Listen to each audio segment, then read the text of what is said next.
So we have the chicken here that we just pulled out. This is the same chicken that I did in the previous video. This is the one, I let it rest overnight in the actual broth just to let it soak in some more of those juices. Now we're actually just going to take the meat off of it. We're going to start by making a few cuts along the separation between the leg and the thigh right there.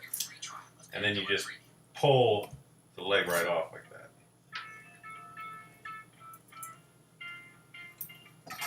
So with the actual breast, just make a cut down the center of the chest. And you don't have to do this perfectly because we're just taking the meat off of it. You know, we're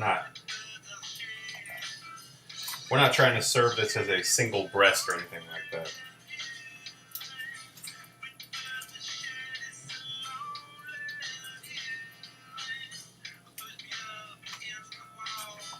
Like I said, you could use your fingers to just remove most of this. But if you want to use a bit of a knife, nothing wrong with that.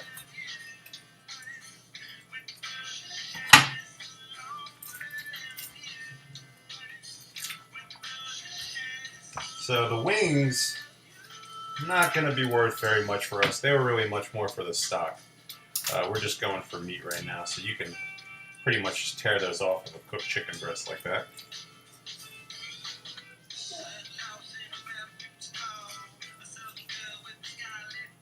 Alright.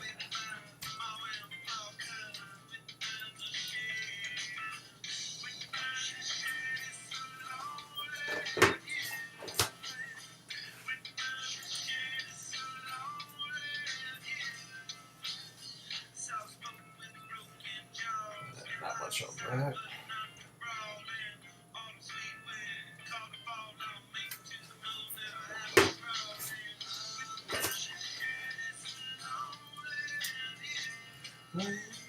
With the bunches.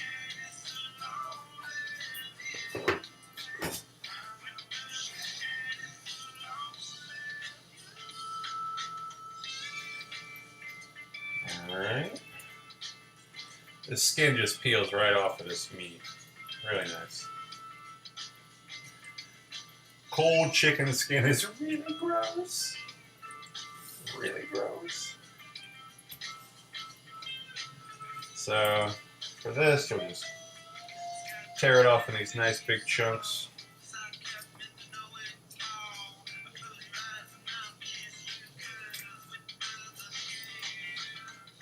Whenever I get a chicken at Publix or something like that, I always end up eating the dark meat first, so I guess that means I'm a dark meat person. Alright.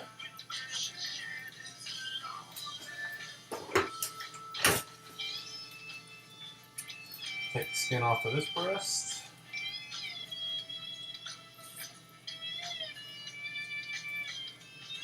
Alright.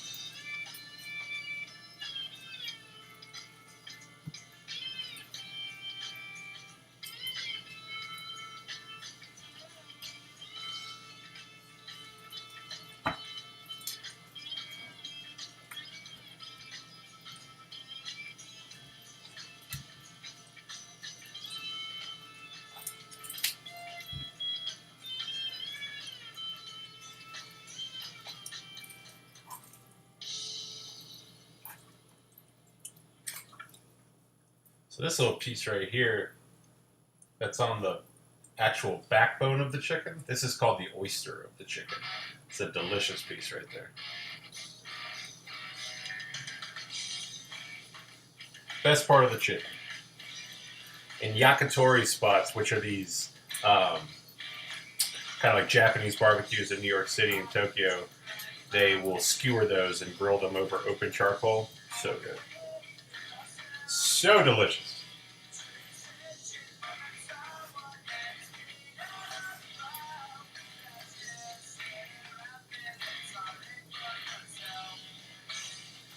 Alright. So we have most of that chicken picked off for that. So we have our chicken broth over here that I let cool overnight. I actually am going to bring this back to a boil because it's going to be, well, this one's actually not super thick, so we can actually go ahead and strain this one without having to bring it to a boil again.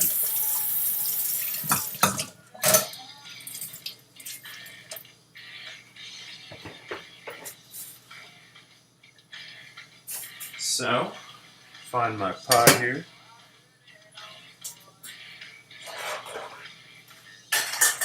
Put my handy dandy strainer over it.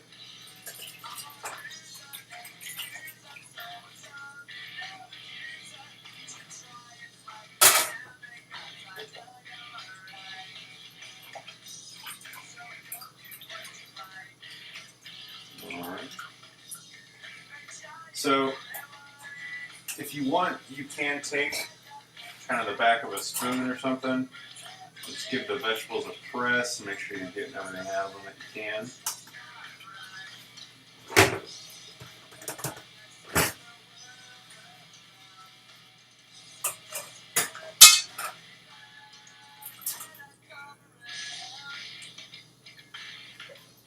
We're not going to get much else out of that.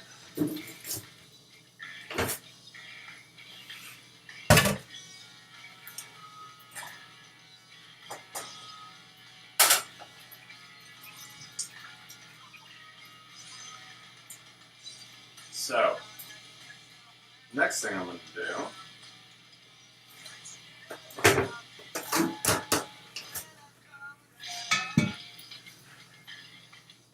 is I'm just going to shred my chicken up a little bit into nice large pieces.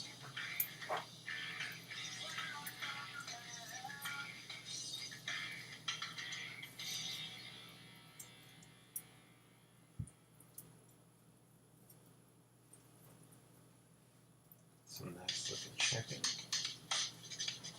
Get some of that big onion out of there.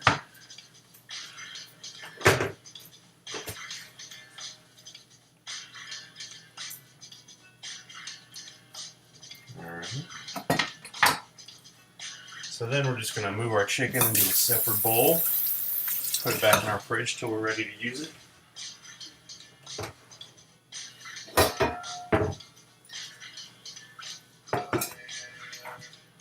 I have all kinds of fun containers in here, huh?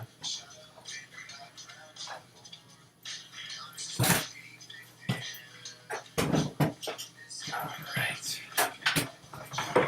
Give our cutting board a wipe.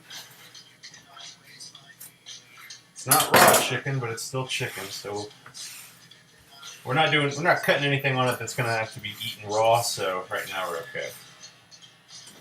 If I had to do that, I would have to clean it.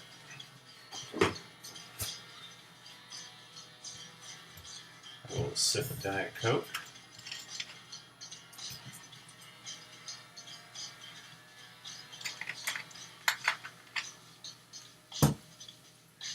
Alright, so we have our chicken stock strained, we have our chicken done. So for the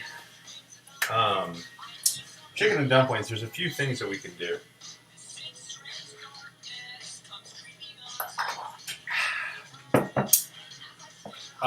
So you can add more vegetables to it if you want.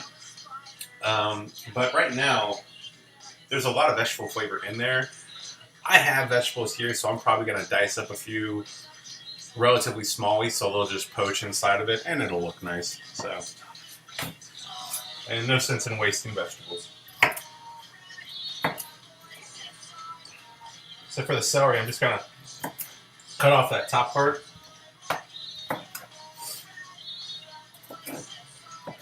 Nothing wrong with that for stock or anything like that. I just prefer to keep it relatively neat when I'm dicing it.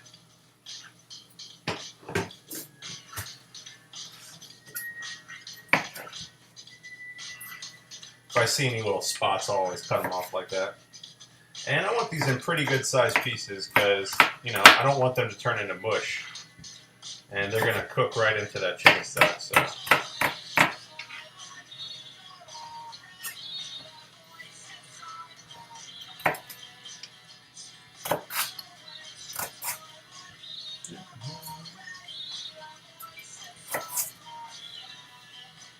Alright.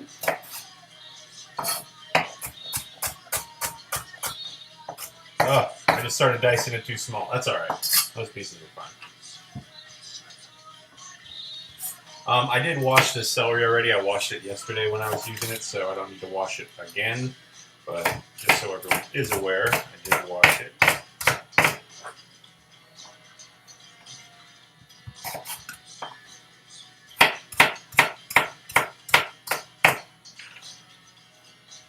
Alright. That was a bad piece of celery. No sense in using that.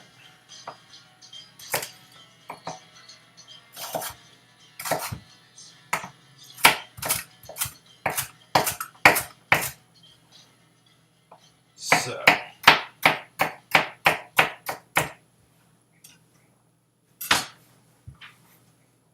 we go. Toss that right in there.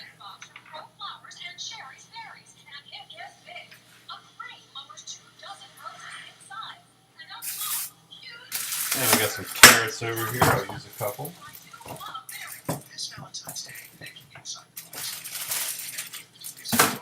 Grab my peeler.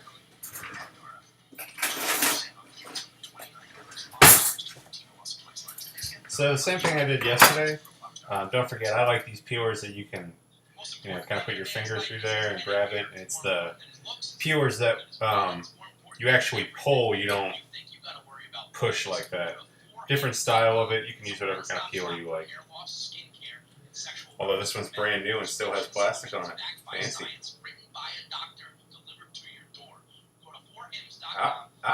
Got it. Alright, so.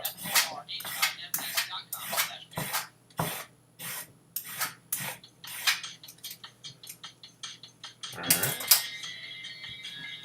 Same with the other one. Carrots are wonderful. Good source of vitamins. Although it is really funny that if you eat too many carrots, you will actually start to turn a little bit orange, which is, you know, quite interesting. All the carotene.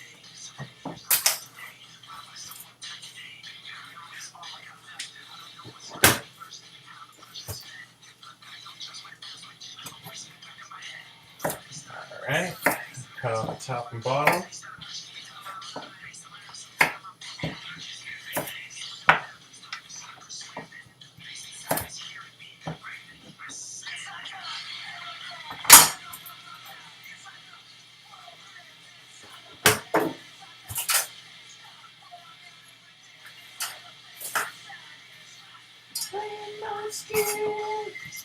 So, we're going to put a relatively large dice on these.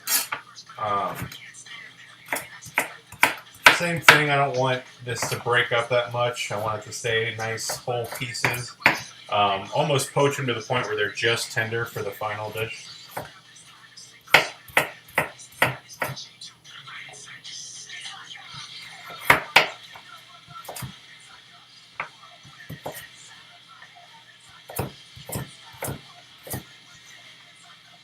Alright. So I'll cut that in half, and actually I'll keep those just pieces like that. Okay. So you can see we're not putting a ton of vegetables in here. This is just for me to eat. So it's a good example of how it's not hard to cook. Not hard to cook. Good quality food that makes you feel good.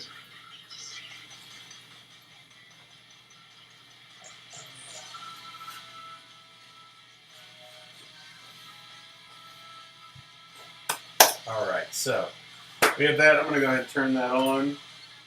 I'm going to let that start heating up. I'm probably going to have it on about, I'm going to turn it on high, let it come up to a boil, and then reduce it down to a simmer. Almost always when you're dealing with something with stocks or something, you're going to bring it to a boil and then reduce it to a simmer. The reason for that is you never know when a stock is going to go bad, which it takes a long time for stocks to go bad. Generally about 7 days. But you never know if something's happened to it. But if you bring it to a boil, you're instantly going to know if it's bad or not, because it's going to start to smell really kind of funky. It's going to taste sour. And it's going to also be very frothy. If it's very bubbly and frothy, it's not a good thing. All right. So we have that going. So we can go ahead and I'm probably going to wait a minute to make our biscuit dough, but I want some more people to come in before we do that. Oh, forgot where I put my stuff. There it is. I'll start cooling down my Crisco.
So the next thing we can do actually is we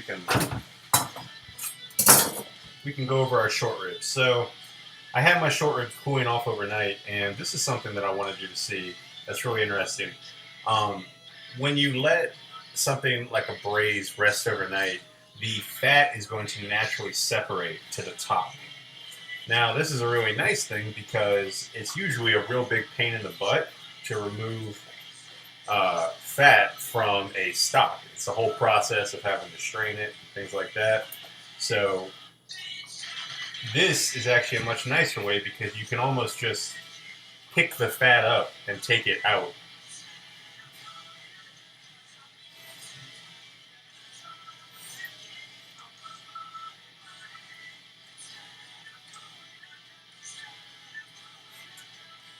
This way, when we make our pasta sauce with this, it's not going to be very fatty or oily.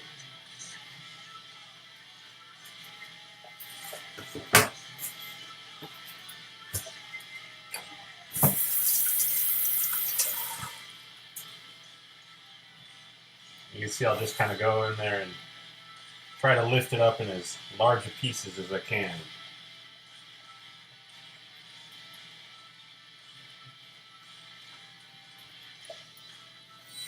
Now, I'm not going to strain all these vegetables out. It's just going to become part of the pasta sauce. I think it's delicious like that.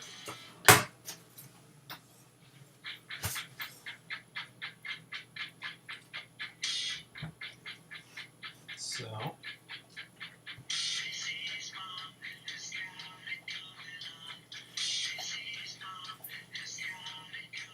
nice.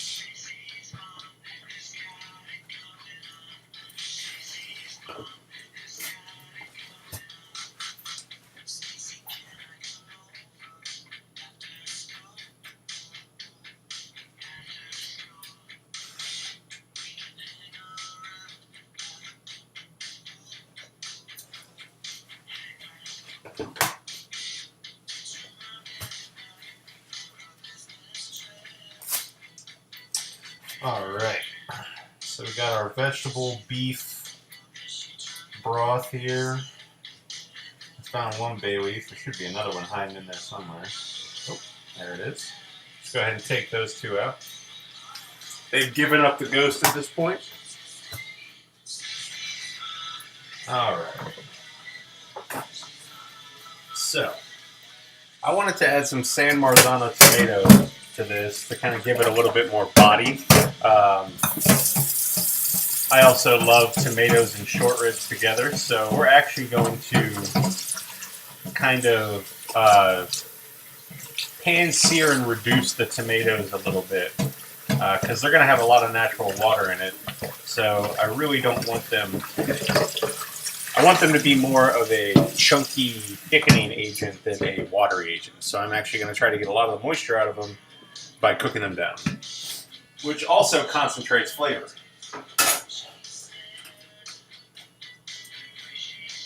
So kind of a 2-for-1 there.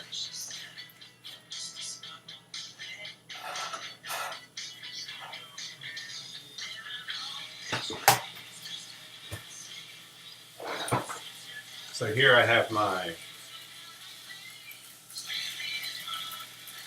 San Marzano tomatoes. Delicious. So San Marzano tomatoes are called San Marzano tomatoes because they are from the town of San Marzano in Italy. They are grown in a very volcanic region of Italy, so most people consider them to have a much higher sweetness. They cook very well into sauces and things like that.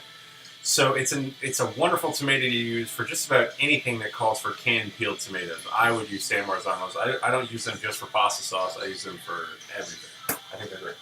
So if I can find my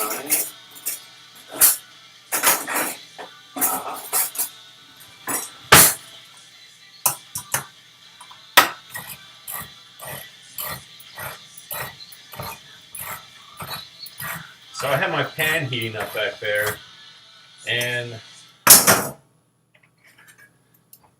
I don't want a ton of the actual sauce. I really just want the tomatoes out of there, okay? If I was making a tomato sauce, I would want to save that liquid, but right now I'm just looking for the tomatoes.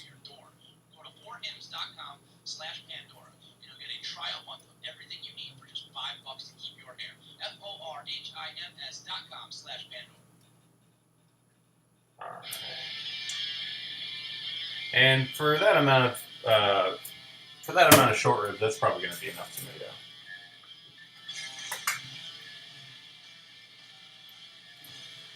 So then, the next thing I'm going to do is take a strainer, and I'm actually going to crush these tomatoes in the strainer to try to get a little bit more of that juice out.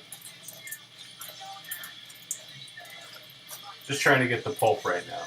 And you're probably saying, well, why don't you just get the diced ones? I like the different textures like that. And once you start to crush them, you might realize that you actually just want to get all the tomatoes in that can. It's probably fine.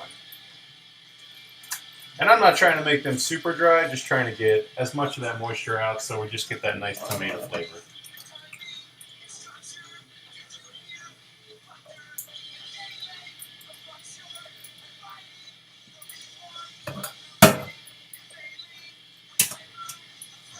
Go and clean up my mess here.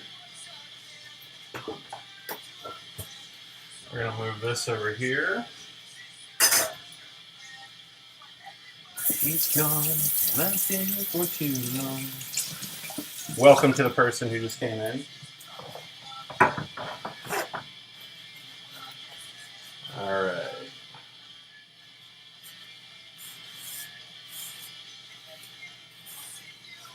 So, I can see my pan is starting to get a little hot back here, so I'm going to throw a little bit of oil in there, and then I'm going to put my tomatoes in, and they're going to sizzle and pop a lot while they're sauteing.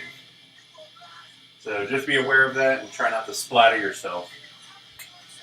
Turn the heat down to about medium. You don't need it super high for this.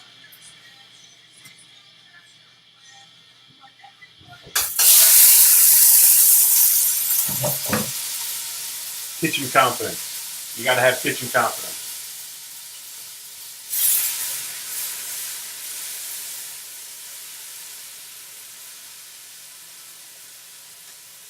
So this is almost like making a little fresh tomato paste, kind of reduction real quick, get a little bit of that flavor. I'm only gonna let it cook for a few minutes, caramelize a little bit.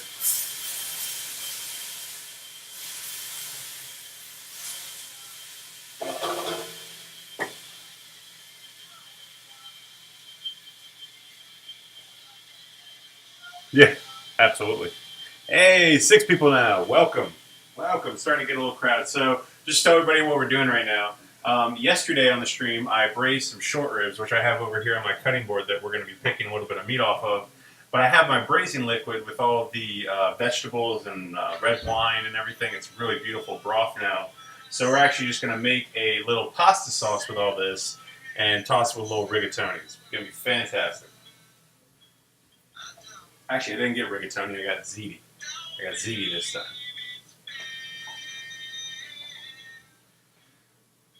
Alright, so after this is cooked for a minute, I'm going to add my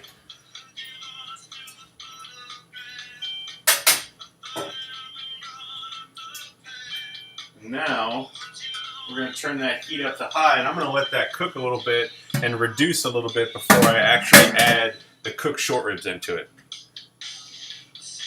It's going to be uploaded on YouTube, Trent. Yeah, I have a cooking class tomorrow that I'm teaching, but tomorrow night I'm doing some stream work, so I should be able to get it up by then. So I'm going to go through and just pick some of the meat off of these short ribs. When I came home, or when I woke up this morning, there was like 4 short ribs missing, so clearly my older brother got to them in the middle of the night. That's alright. That's what he's supposed to do.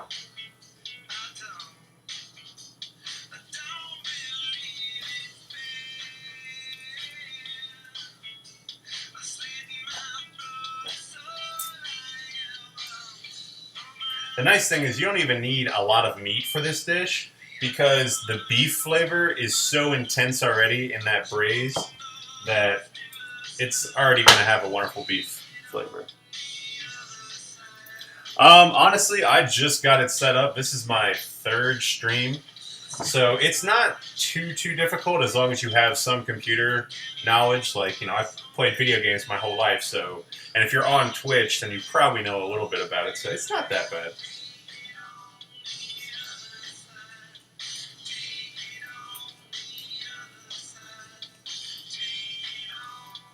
Alright. So I'm just going to take all my meat, throw that back in there, and let that all start to reduce out. This is just a nice way yeah, you kind of got to be able to do a little bit of both, unless you got someone who's willing to basically run your channel for you, which would be great.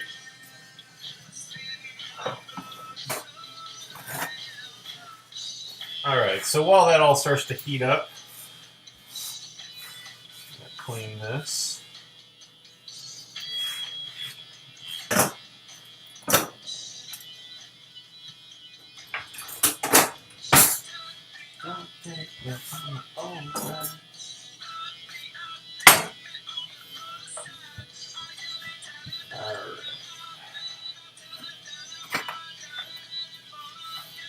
Whenever you work with tomatoes, it ends up splattering everywhere.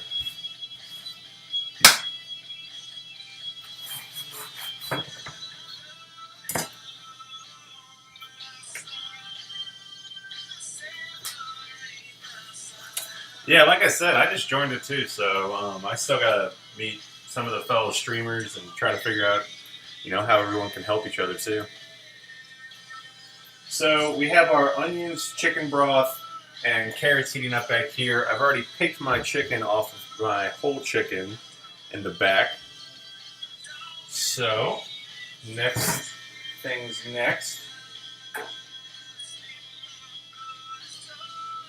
We're making a few different things at one time, so I'll probably wait and just work on this a little bit for a minute. Try not to go too crazy fast. That's actually one thing that's difficult for me, is not to feel rushed, like I have to do this super quickly. That is actually one of the more difficult parts about cooking on stream.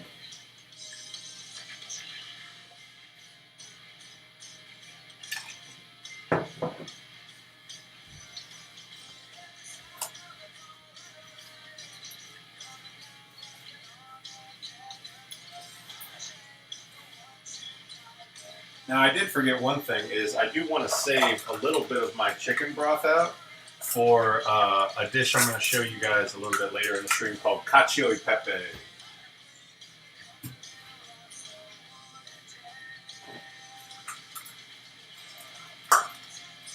Probably need probably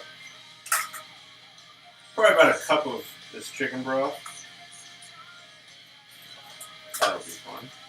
Save it in my Empire mug back here.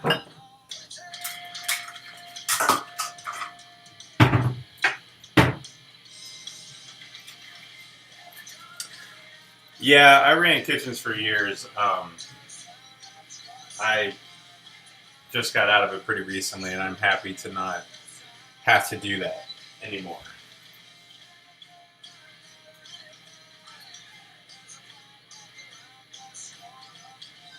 Alright, so that's going to start coming to a boil in a minute. Let's see here.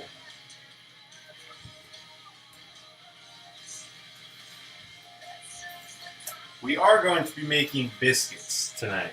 Southern Buttermilk Biscuits. So that's something that we could start doing just to practice, because we could probably make a couple batches because we have the time to do it, so why the heck not?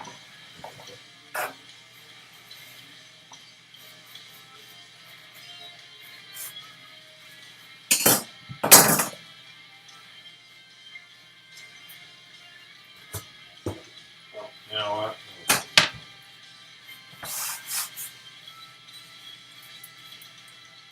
So when it comes to the chicken and dumplings, the way that we're actually going to thicken the broth is by poaching biscuit dough into the actual broth. Once the vegetables have cooked a little bit, I'll add the chicken in there and let all that cook together again for a little bit, just to give everything a little bit more flavor.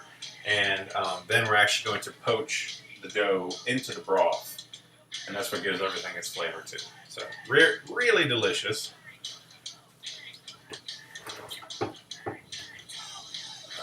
Find my bowl. Oh no! My bowl currently has onions in it, so we'll have to switch that.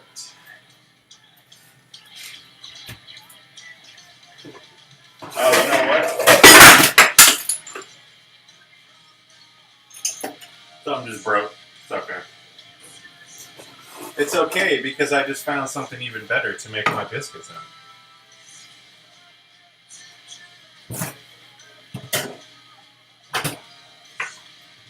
Darn terracotta things.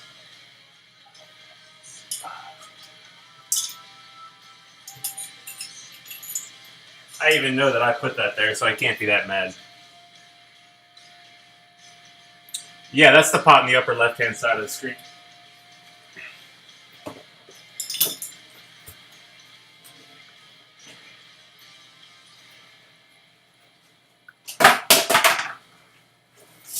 Oh, so I hear that bubbling back there. That's good. That's probably going to reduce for... Probably will reduce by about a quarter to a third to a half. We'll see. Make sure there's nothing on the floor here that's going to destroy my feet.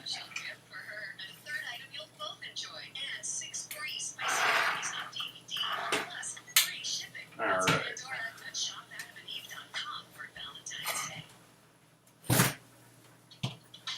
So, things that go into biscuits. Buttermilk. All-purpose flour.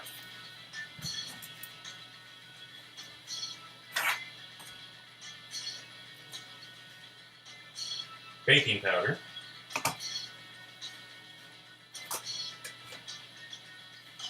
And I had baking soda. Oh, I put the baking soda in the fridge for some reason. Baking soda, salt,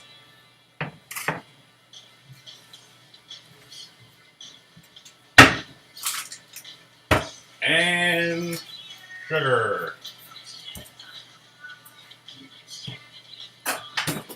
The final thing is Crisco all vegetable shortening. Now, I'm trying to be healthy. I am being, oh, thank you for the follow. I just saw that. I appreciate it.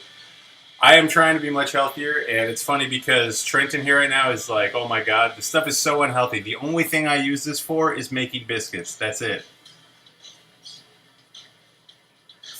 It is really nice like this. This is just the rest, or with cake flour, because cake flour just basically has the baking powder and everything naturally in it, and sometimes it's a different gluten structure. So,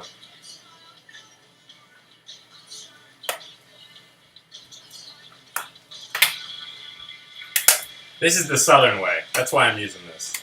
So, next. Let me, 1 second. So,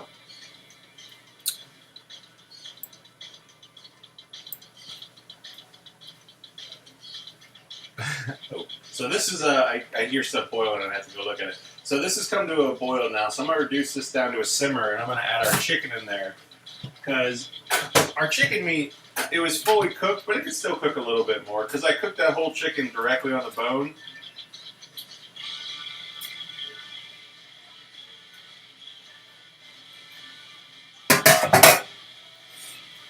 Alright, so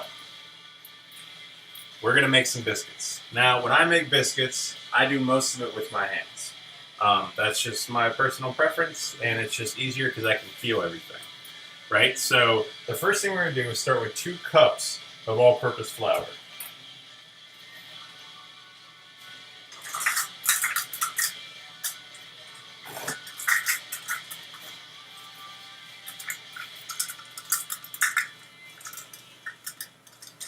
Make sure my cup is really nice and dry.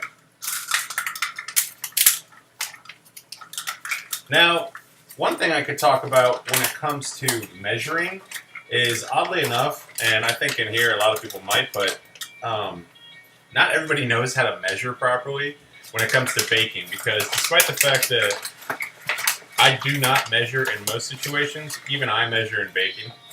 So when you have a cup of flour that says a cup of flour level, it doesn't say that you pack the flour in so tight that then it's level. It means that you put about as much flour as you can in there, and then you level it off.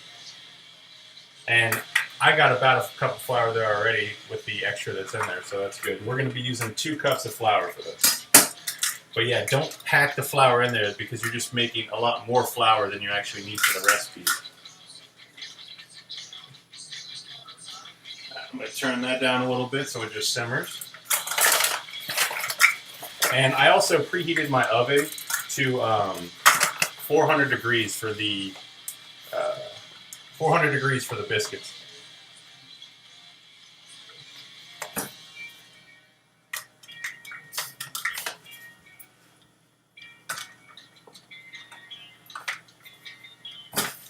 It's the same thing.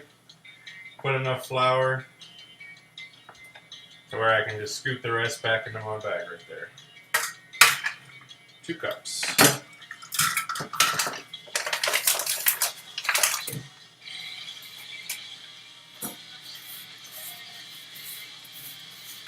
Oh yeah.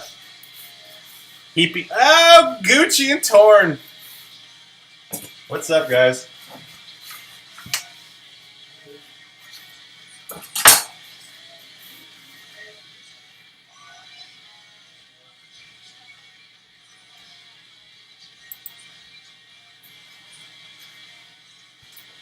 So you guys just came in, so I'll tell you what I'm doing.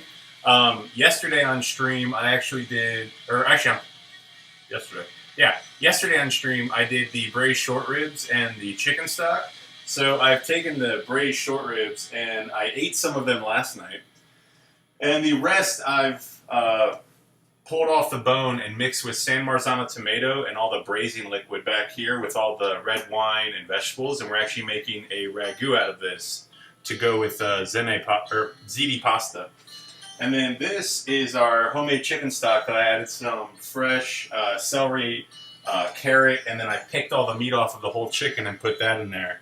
And now we're making biscuit dough that you then poach the biscuits into the chicken stock.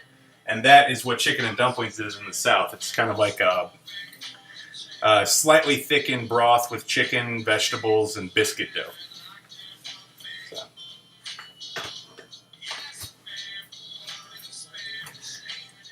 All right.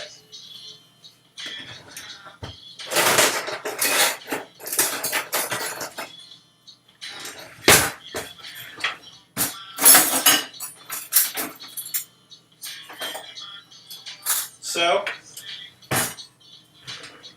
that's not good. Can't seem to find my measuring spoons, which is awesome. So, if that happens, if you have a scale, that actually you can just measure however much I'm going to need. I know the actual calculations, so I know that I need a tablespoon of sugar.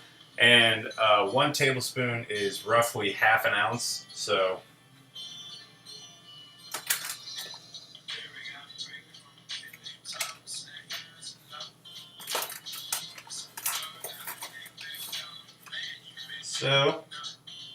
just change that unit.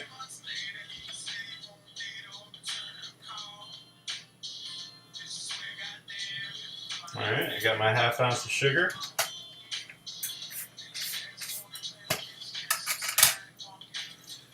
Next is 2 teaspoons of baking soda. I do have a cheat sheet for this because this is my mom's recipe. So, yeah. Mom is the best cook. I'm a good cook. My mom is the best cook. She always has been. She always will be.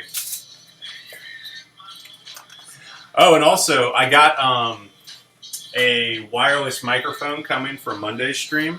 So I'm actually taking tomorrow off because I have to teach a cooking class somewhere in Atlanta. But Monday when I stream, I will have a wireless microphone. So that's exciting. Alright, so for the baking soda, I need ½ a teaspoon. Now, ½ a teaspoon is so small. I will actually approximate this, but I about know how much it is. Just make sure that you measure this and that you level them off evenly. Sadly, I'm failing, and I happen to not be able to find mine, but... Alright, so for the baking powder is actually 2 teaspoons. Now, 3 teaspoons equals 1 tablespoon, just in case everybody didn't know. This is 2 teaspoons, so I'm going to weigh it out to about 0.3. That's good. Now, you might ask what baking powder and baking soda do for things. They create leavening. They're leavening agents. If you do not put any baking soda or baking powder in your biscuits, they will be dense little hockey pucks. And if you put too much, they'll just blow up on themselves and be disgusting. All right. So, we have sugar, baking powder, baking soda, flour. We need salt. So about a teaspoon of salt, which I season salt so many times, I just put it like that. And you do want to make sure that you put salt in any dough that you make. If you do not put salt into things, they don't taste like things. All right, which is a very important thing that a lot of people don't understand. Like, it was funny because if anyone here has ever been to Florence, Italy, or anywhere in Tuscany pretty much, they don't put salt in their bread there. And it's the oddest thing. When I first got there, I took a bite of bread and I was like, this is disgusting, because there was no salt in it. If you don't put salt in things, they taste very bland, and that goes for pastries, that goes for breads, that goes for everything. So, all right. So I'm just going to go ahead and use my fingers and kind of stir together those ingredients. So next, we're going to use 3/4 of a cup of buttermilk. Yeah, well, I completely agree. So if we're using 3/4 of a cup of buttermilk, come over here to this guy. So this is half, I'll do half a cup, and then I'll do 1/4 of a cup. So same thing, I'm gonna put this here, and this I am just trying to level out too. I'm not trying to smash it in there. Same thing as the flour. I'm not trying to smash this in there.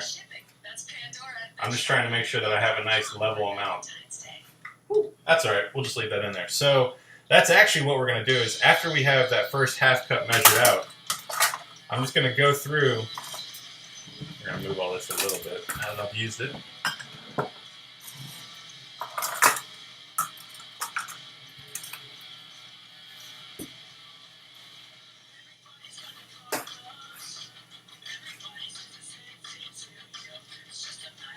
Yeah, it is applicable to pasta.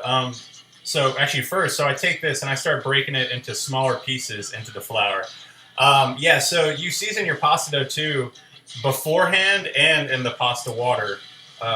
You definitely need salt in pasta dough, or else it's what it is more than anything is if you're salting everything in modest amounts all along the way, you end up with a well-seasoned product.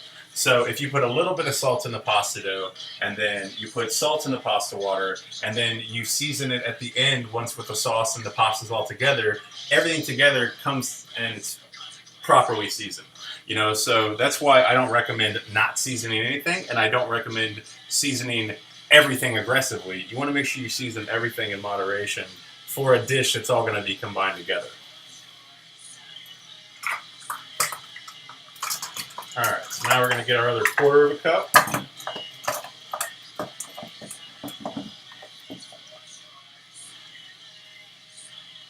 So, grab all this out.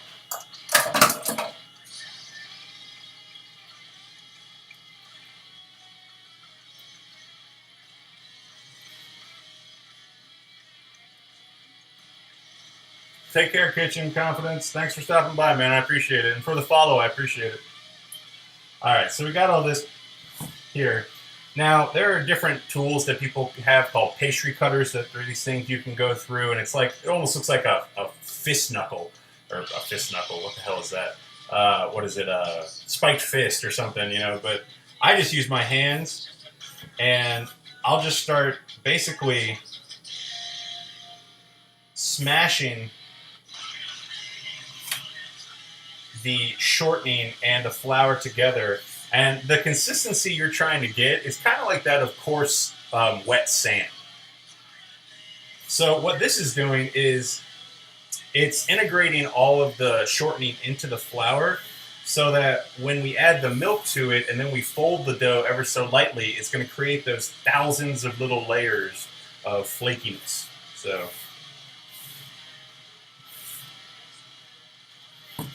you want to make sure that you're not going too crazy on this, but you definitely want to get it till it starts, when you run it through your hands like this, that it starts to kind of look like, I say wet sand, which is I think pretty applicable.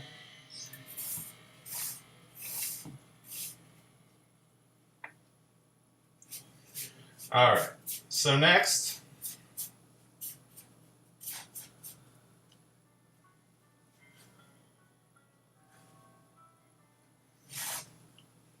I have my buttermilk here, okay? So I'm using this really awesome local Atlanta grass-fed whole milk buttermilk that I get. I actually know these guys, so I get their product. Very high quality though. So we're gonna do 3/4 of a cup of buttermilk.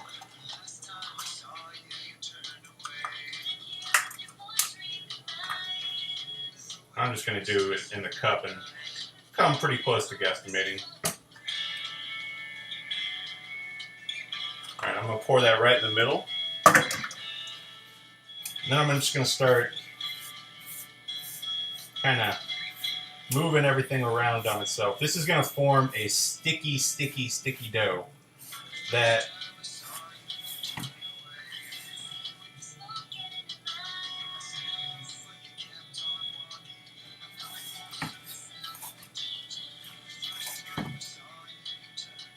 it's going to be very, very sticky. Don't be discouraged if it's like epically sticky, because we're actually going to turn it out onto a floured surface and work it out a little bit more there. So I'm actually going to get all this off my fingers so I can clear this area so we can actually work the dough.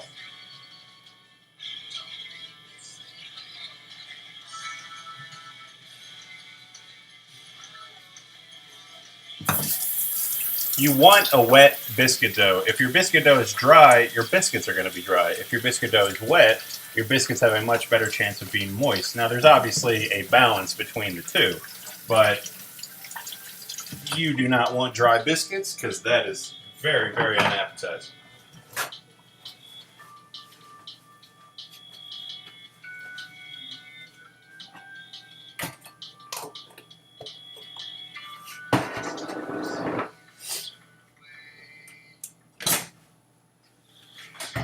And since we're probably going to make another batch of biscuits, I'm going to leave all that out.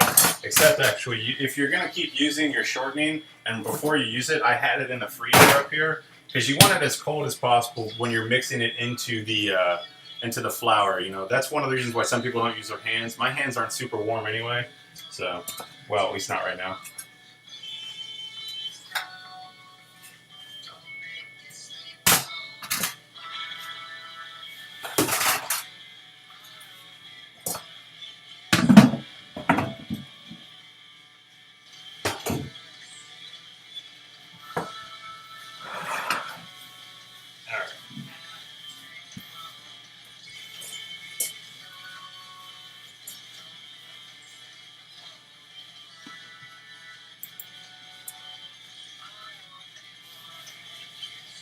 Alright, so we're going to make that nice and dry.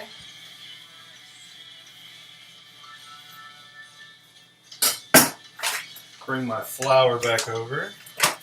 So the first thing I'm going to do is take a little bit of flour and just kind of sprinkle it on my countertop here so I have a floured space to work with. And then I'm going to take this dough and turn it, scrape all that out of the bowl.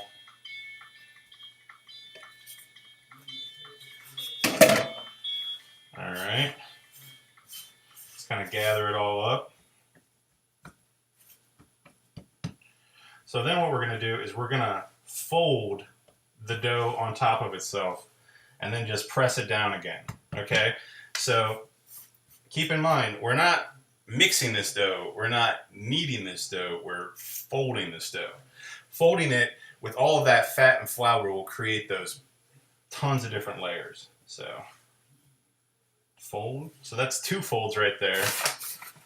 And I will add just a little bit of flour on the outside.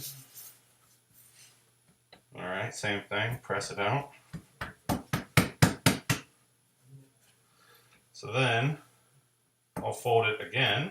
And if it breaks like that, that's fine. Don't worry about it.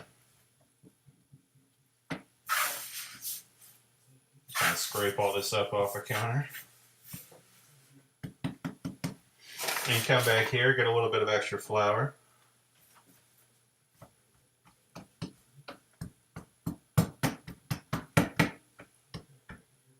So I folded it 3 times. I'm gonna fold it once more.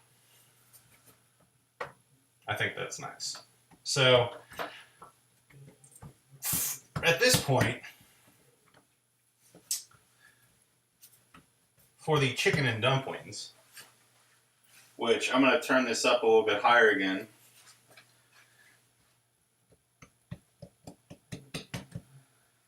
I'm going to season the broth back here. A little bit of salt. Because keep in mind, I hadn't seasoned this stock at all yet from the time I had made it.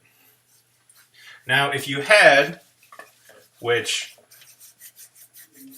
I have various kitchen equipment in a lot of different places, and currently I do not know where some things are, so I do not have my rolling pin right now. So we're just going to hand press this out and cut pieces out of it.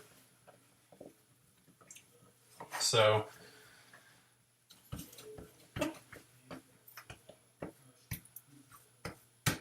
So I'm just trying to get it a relatively even shape. Oh, I grabbed the salt, not the flour, and I'll just flour that. I just want to flour it on the bottom so it's easier for me to work with.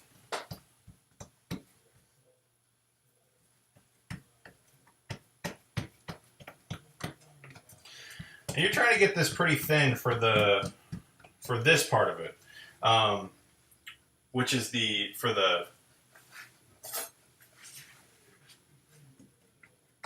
chicken and dumplings. Wow, that just blanked in my head. All right, so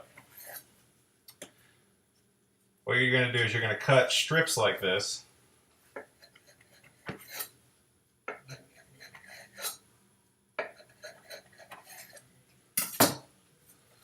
So I'm actually not going to need all this. I'll fold that gently and I'll press that out and make a few other biscuits. But so we have these sheets of this biscuit dough here. And then you're just going to cut little pieces like that.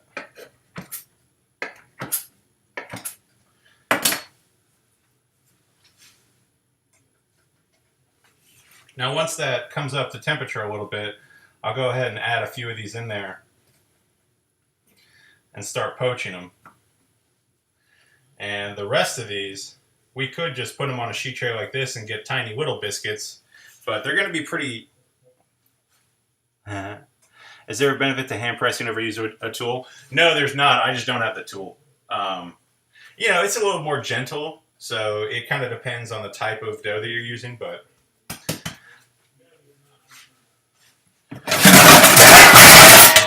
Loud noise.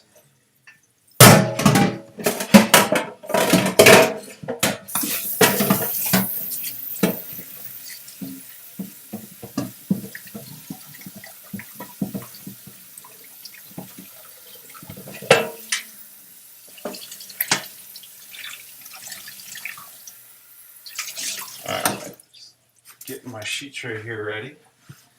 So, obviously for the poaching biscuits, we wouldn't need anything to go on top of them. But for the ones we're going to bake, I'll show you that we're going to melt a little bit of butter and just brush that on top.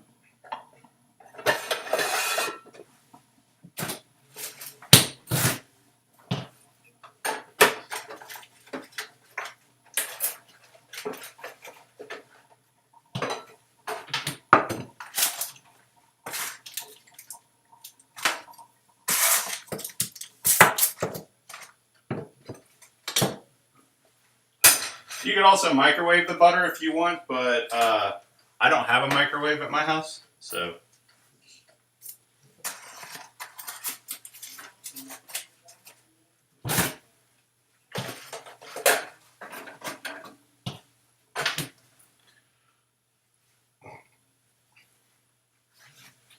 So now that I see that the stock is starting to come up a little bit, I'm going to go ahead and add my dumplings to it. And these dumplings are going to puff up a lot. So I'm probably only going to add about 8 or 9 to it.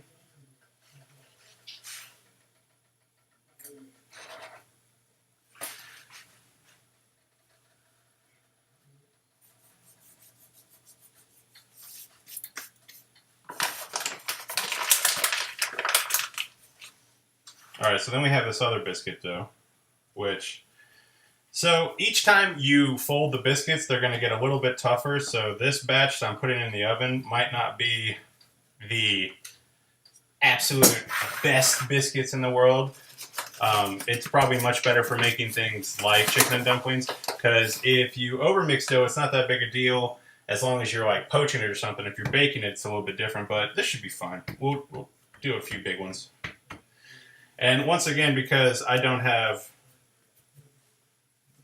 a rolling pin, we're just going to have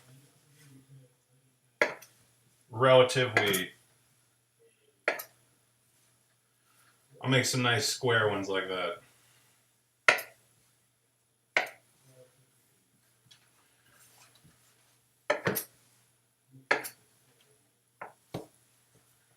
Alright.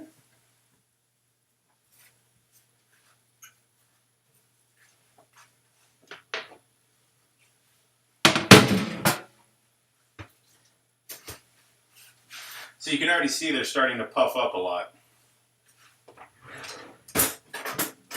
So I'm actually going to get my big spoon here to make sure that I'm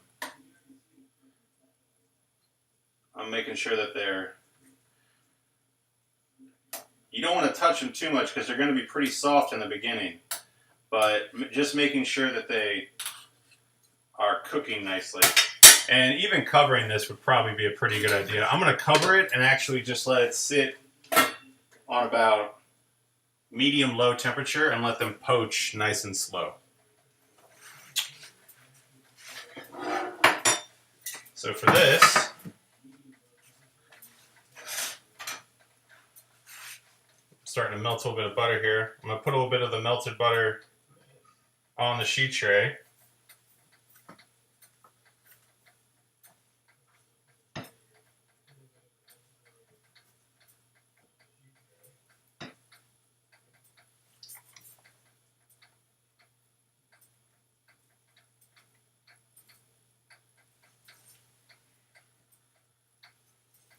And then just, even with your fingers a little bit, just paint butter right on top of those guys.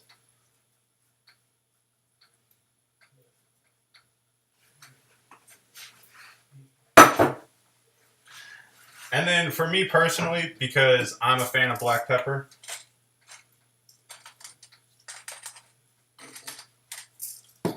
I put little cracks of black pepper on top of each. We're going to pop those in the oven for probably about 15 minutes. I'm going to go ahead and get this cleaned up.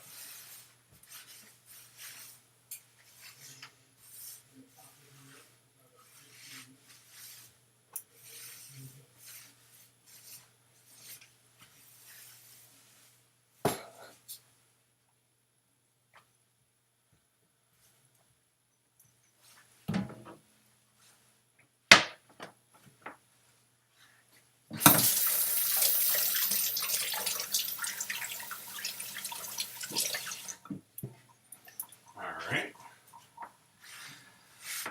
Let's take a little cleaning break for a minute. Do a couple dishes while those are poaching and cooking.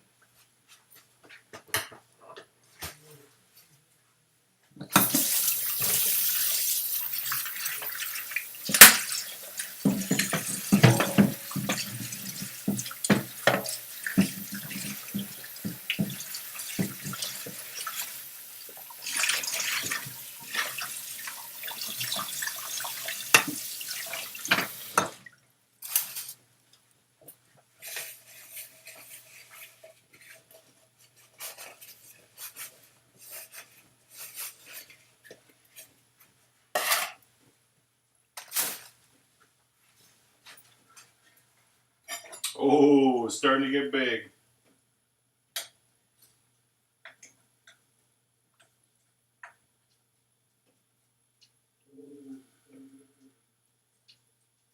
It's the same thing, like I said, you want to let these cook. I'm not trying to mess with them too much. I'm just trying to make sure they're separated from themselves.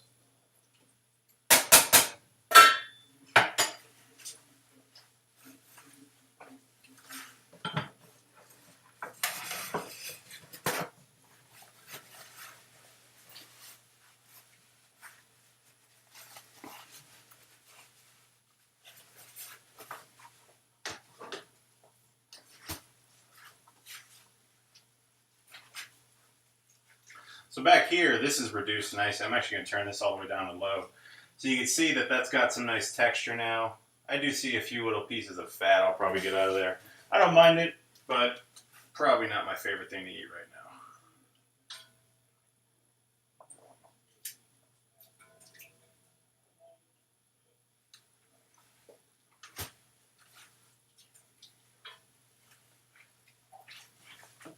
now. All right. What's next? These are cooking. These are probably going to take, the dumplings probably take about 10 to 12 minutes to poach. And as they're cooking is when they are the most delicate. So they're going to be the toughest and easiest to handle at the beginning and the end. So don't try to go in there and start messing around a lot. You're going to break them apart.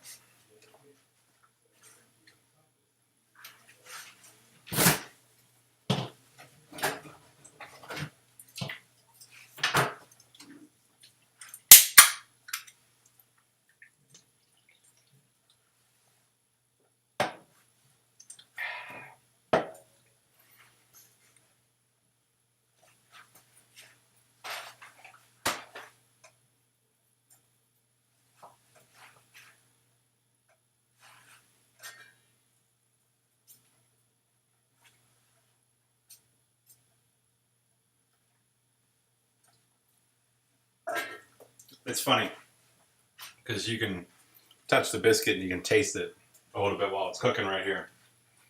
They're going to be good. I'm actually going to go in there with a smaller spoon and move these around. That other spoon was a little big. And if you can, flipping them is nice, but not necessary.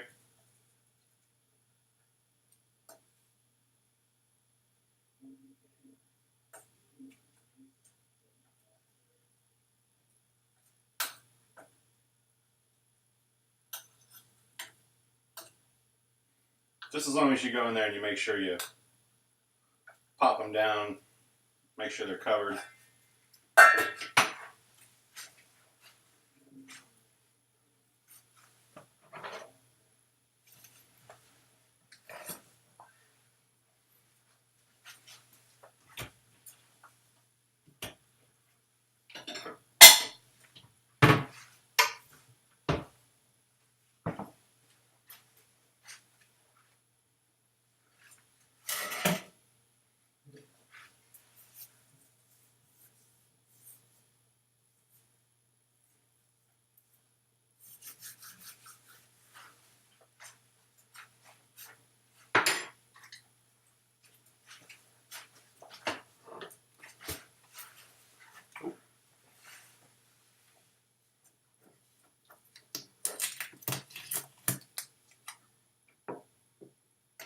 That's funny. I had music playing. I thought I got quiet in here all of a sudden.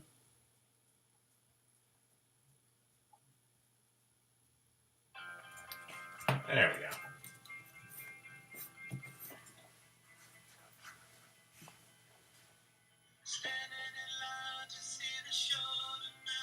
Take it easy, Torrin. Thanks, man.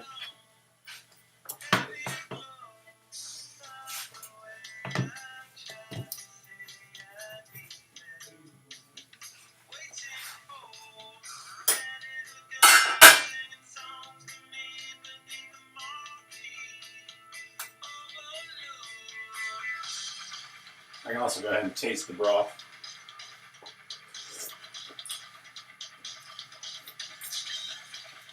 Tastes good. It does need a little bit of salt.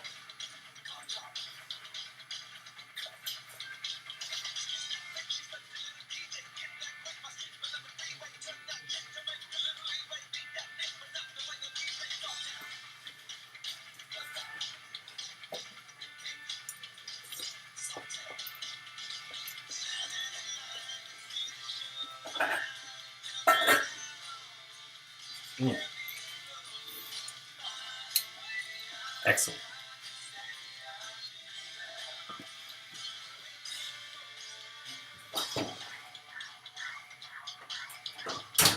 Biscuits are looking good in there. Probably a couple more minutes.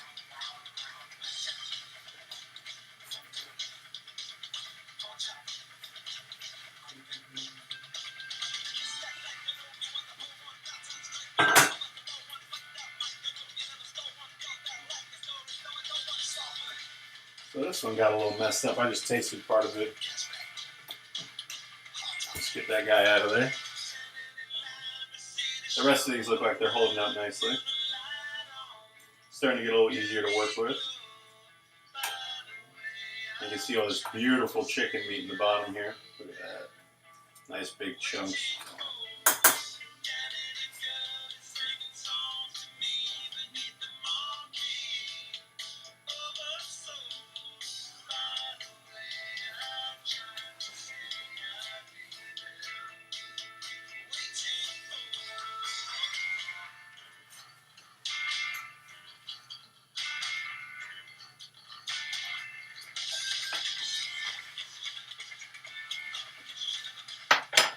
So now the question is, how long till they're cooked? They will firm up. And as they cook, they'll continue to get a little bit harder. I'd say these probably need another 3 or 4 minutes. They're looking good though. Trying to say.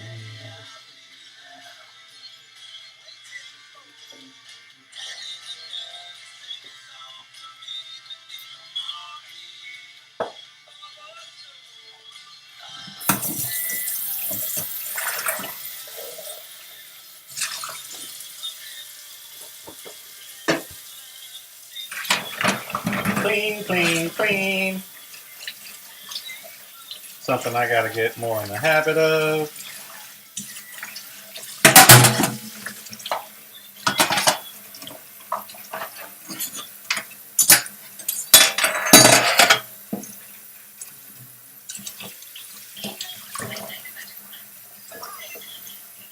It's Perrier.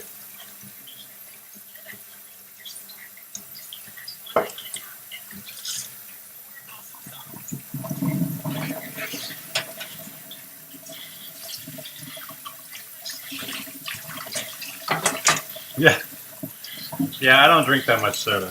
I have the occasional soda, but I've actually done really well getting off of it over the past few months.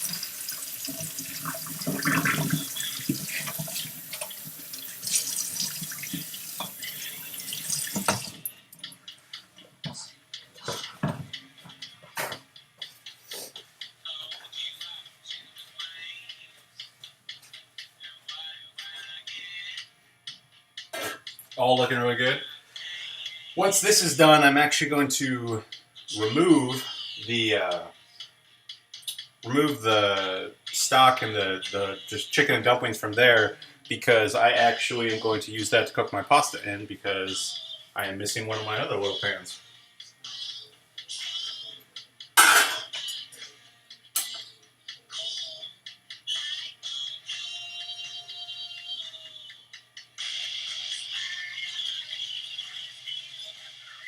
These guys are almost done.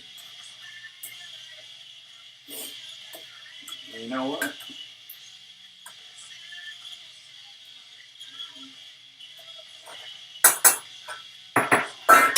All right. So the type of pasta that I'm using for the short rib is going to be ziti today. I wanted to find pacari or rigatoni. Just as long as a kind of a tubular noodle. A tubular noodle is really what you're looking for this, so the sauce can get kind of caught in the middle of it. You'd be surprised at how much the pasta shape really does matter in pasta dishes. I mean, in Italy, every different kind of pasta dish has a different pasta shape and the sauce that goes with it. As far as brands go, I'm a big fan of Berea. I have actually been to their facility in Italy, so I have seen their operation and I know they do a good job. So I always try to buy Berea pasta as much as possible.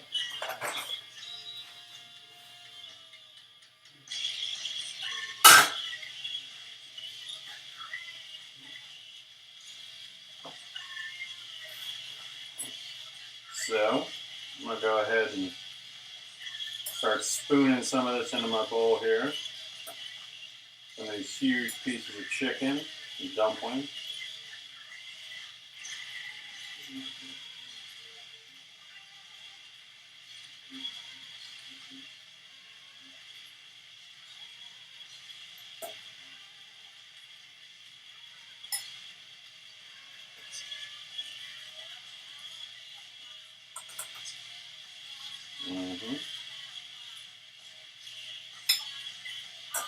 Look at that. Delicious. All right.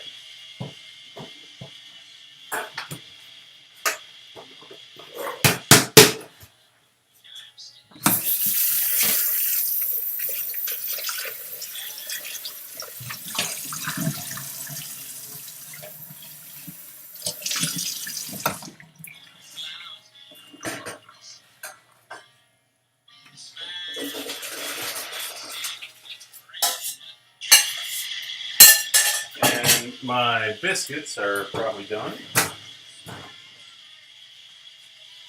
You could tell something just went off in my head, and it was like, check the biscuits!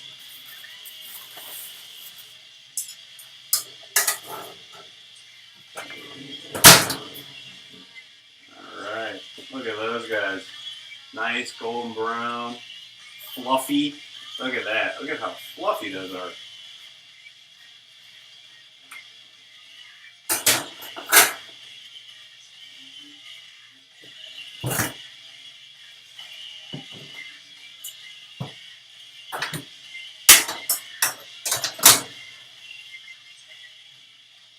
So yeah. Woo! Crack that bad boy open. Put whatever you want in there. Delicious biscuits.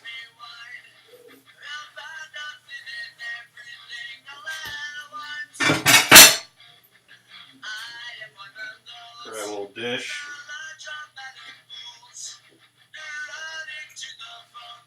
You know I gotta try one.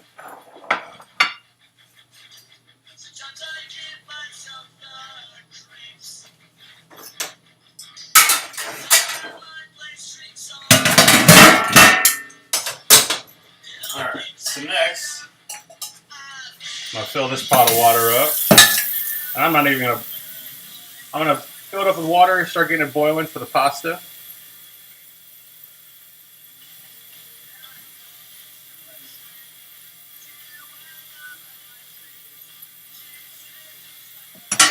And while it's heating up, I'm gonna eat some chicken and dumplings.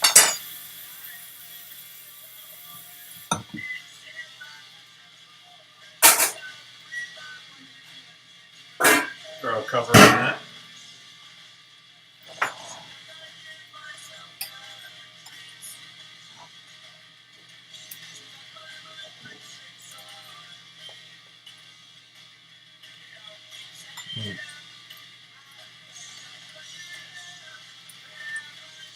The dumplings are nice and fluffy.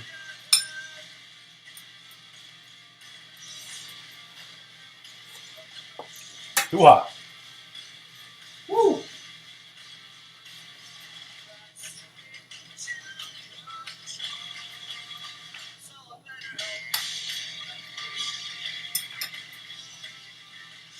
Even take a little fresh biscuit here, dip it in.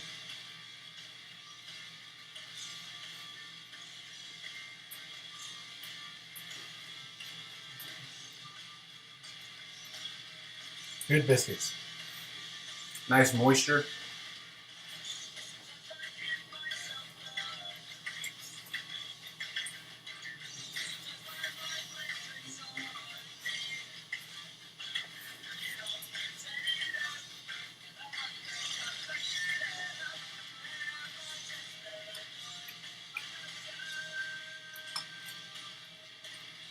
Now you can see the dumplings made the gravy and sauce nice and luscious.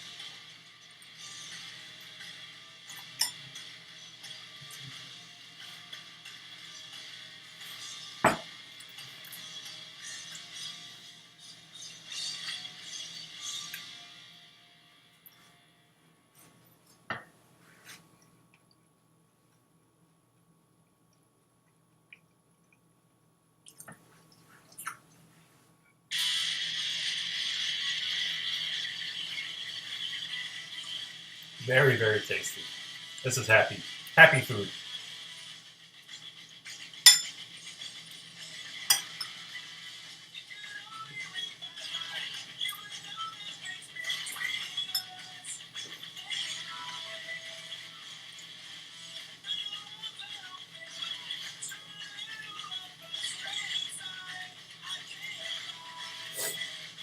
Can't get too full though.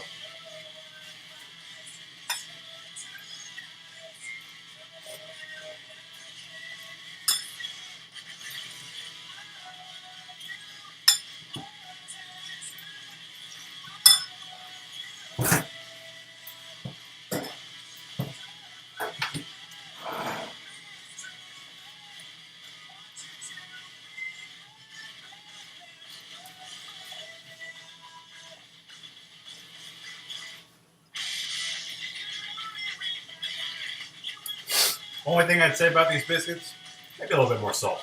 Alright.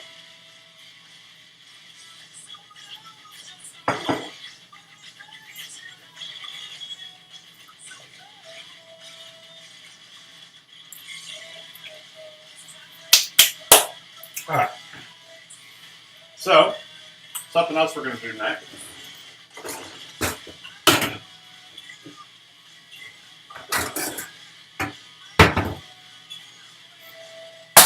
We're going to be making a dish called cacio e pepe. Cacio e pepe is one of my favorite dishes.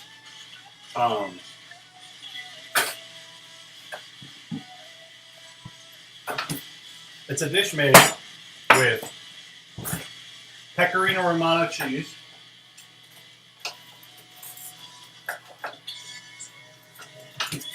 Parmesan cheese, butter, black pepper, and my chicken stock in my mug right here.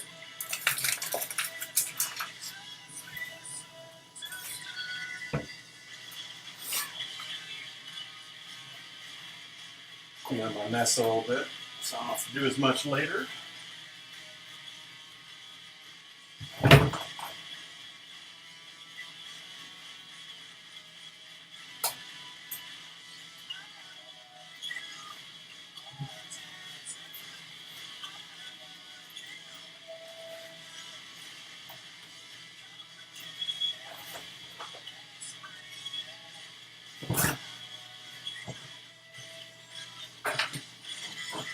So the first thing I'm going to have to do, and I'll use this finer side over here. I ideally would like to grate this pecorino as finely as this Parmesan cheese is grated, but I don't have a microplane here right now. But microplaning this cheese is actually what's best.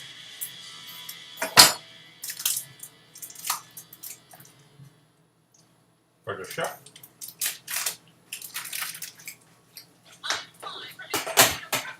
So Pecorino Romano is a sheep's milk cheese, generally made in the Emilia-Romagna region of Italy. Emilia-Romagna, Lazio, Rome area. Very delicious, very salty. Wow, that came to a boil super fast. I love it. So, we'll talk about seasoning pasta water for a second. So when you season pasta water, it should be seasoned like the sea. It should taste like the ocean. Because you're going to lose a lot of salt in translation from doing everything else to it. So, I'll take my ziti.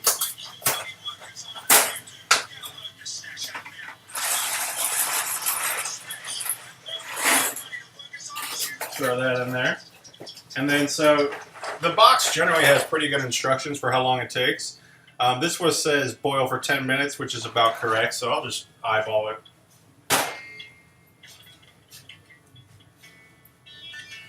Meanwhile, I am going to take off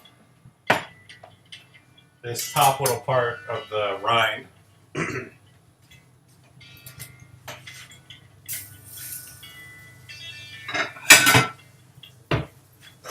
I will give my pasta a little stir, make sure nothing's sticking.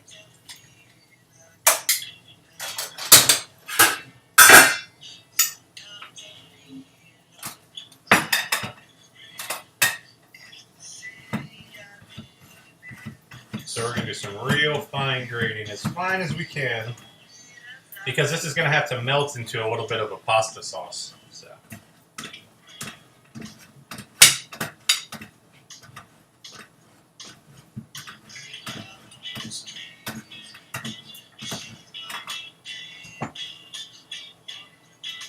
Alright.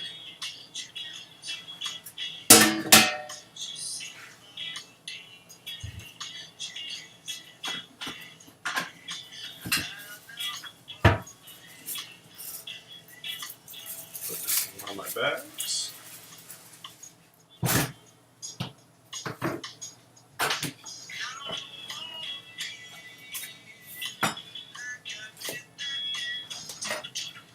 So.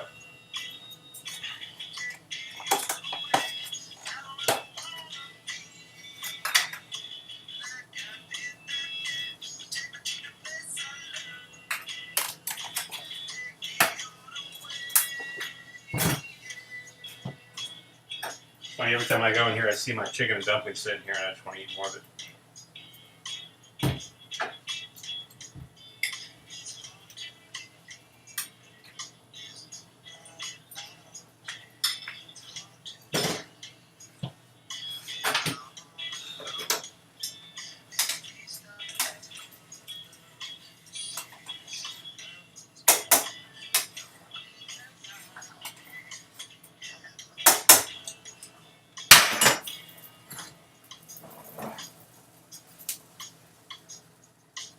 All right. So I'm going to turn my pasta sauce up a little bit in anticipation of this going in there.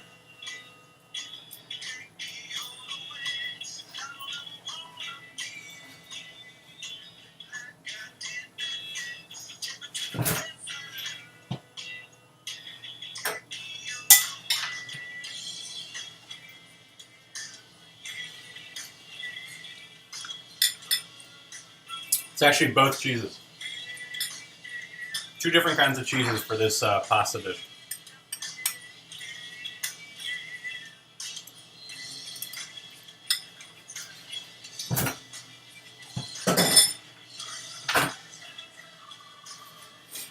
The Parmesan and Pecorino both have very different flavors, and they both add something to the dish.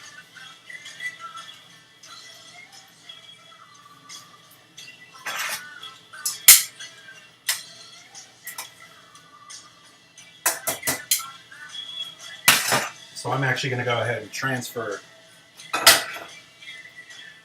the sauce that I want for this into a separate pot. So I'm not actually going to use all of this pasta sauce for this.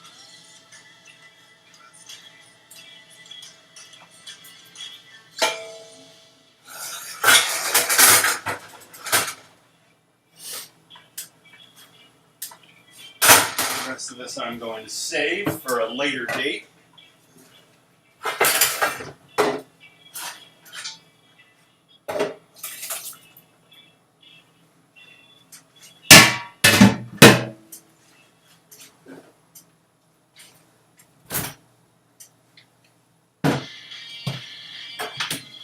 I'll tell you one nice thing about starting to do this street is I have a ton of nice food around right now, and it's awesome.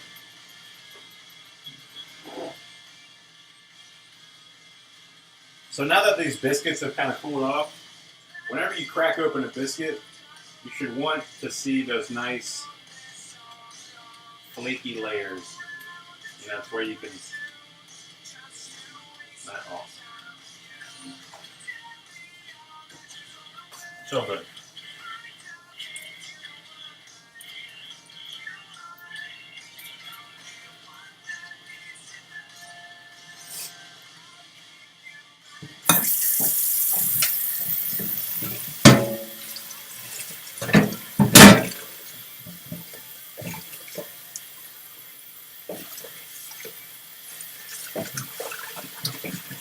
Washing out this pot right now because I'm actually going to have to cook the spaghetti in this pot because I'm not going to be able to fit it in my other little pot. That's okay.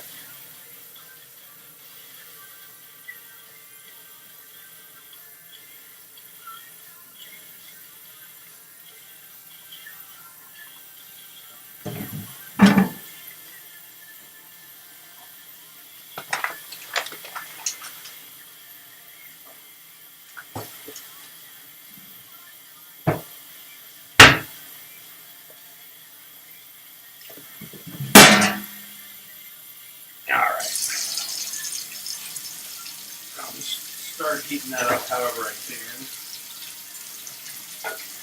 You know what? I'm gonna do that.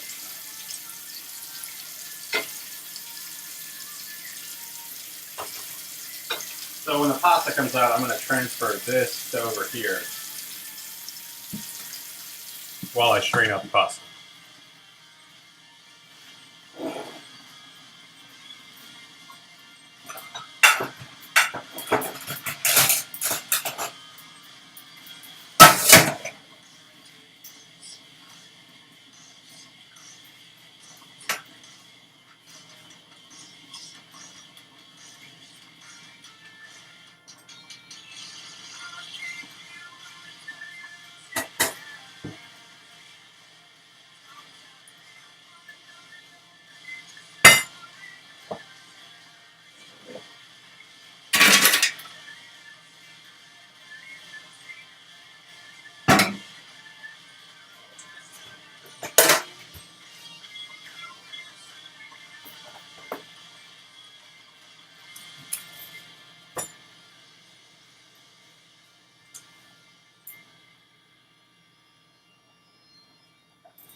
It's still going to take a little while. I'm gonna cover my pot back there.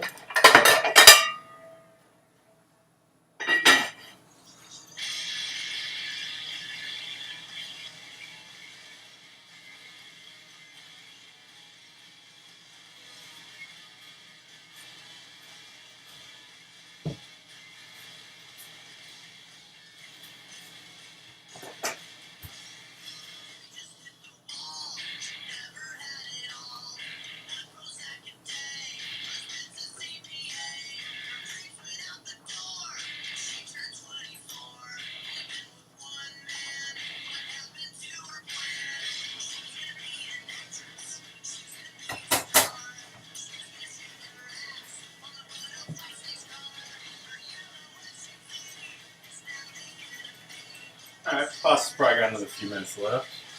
That'll probably come up to the boil pretty quick. Probably going to stop streaming in about half an hour tonight because I have to get some stuff ready for my cooking class tomorrow on my computer. So, just a heads up if we're not streaming for the full 3 hours tonight.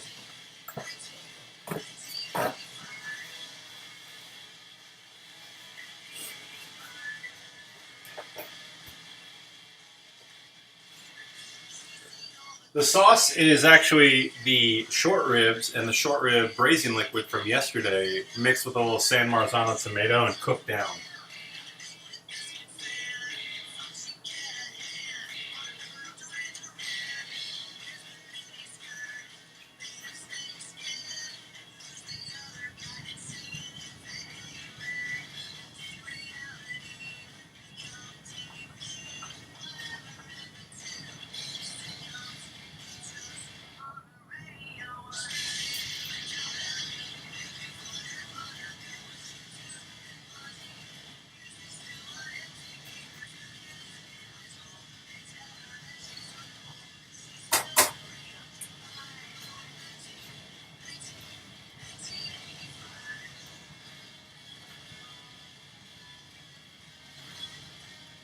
Just the tomatoes. Yeah, exactly. Because you have to cook the pasta into it anyway. That's kind of the whole point of this method. Like whenever you're cooking pasta, the Italians have a term that they call in padella, or in the saute pan. So you actually want to cook the pasta into the pasta sauce for at least a minute or two, and you account for those things in your actual cooking process. So, like, you'll only cook the pasta for 9 minutes instead of 10, and then do the extra minute or two in the pan, because that helps to thicken everything up.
No, I'm going to be doing some stream work tomorrow, so I'm probably going to set one up tomorrow night.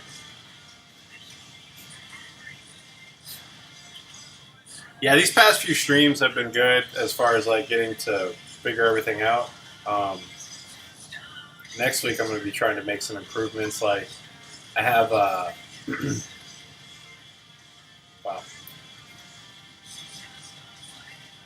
I have a wireless microphone coming, and we're going to do a couple little lighting things in here. And yeah, I'm trying to get my emotes going. It's going to take a little while, but Just gotta keep plugging away at it. Can't get discouraged, right?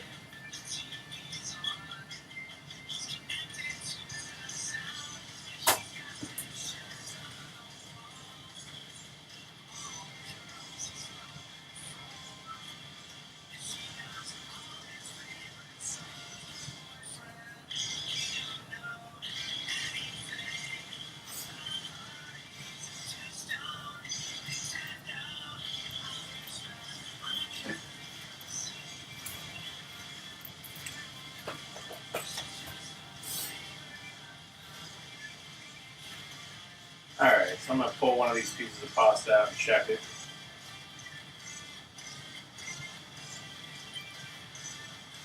Alright. So the pasta's al dente.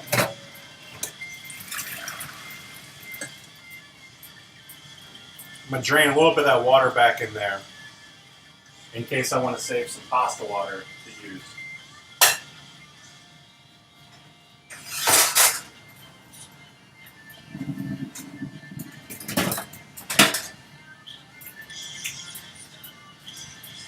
Tossing skills.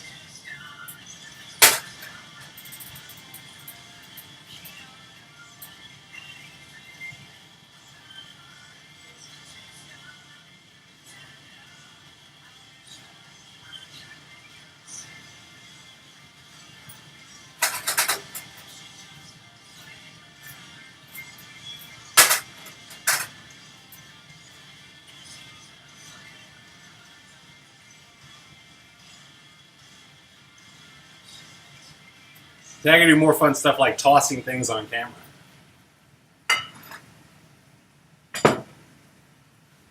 So I can hear this is starting to simmer. And this pasta sauce is very indicative of the way the Italian sea pasta. We're going to coat the noodle. We're going to cook the sauce into the noodle. But it's not going to look like a drenched pasta.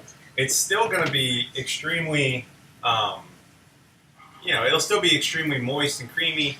But it's not going to be like a drowned pasta sauce.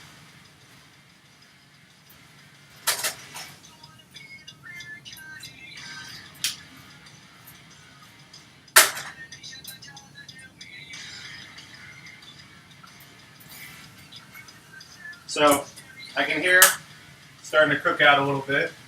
We're going to be finishing this with butter and a little bit of Parmesan cheese. So the butter I'm just going to toss in here.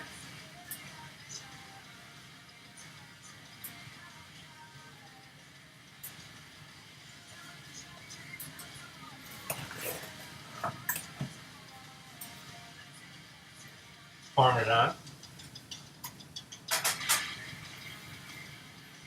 And then kind of like anything I do with pasta, I just toss the butter in at the very last second.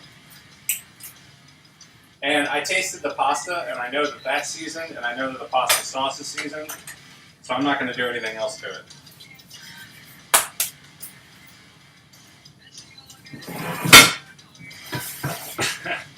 Let's plate on a giant dish.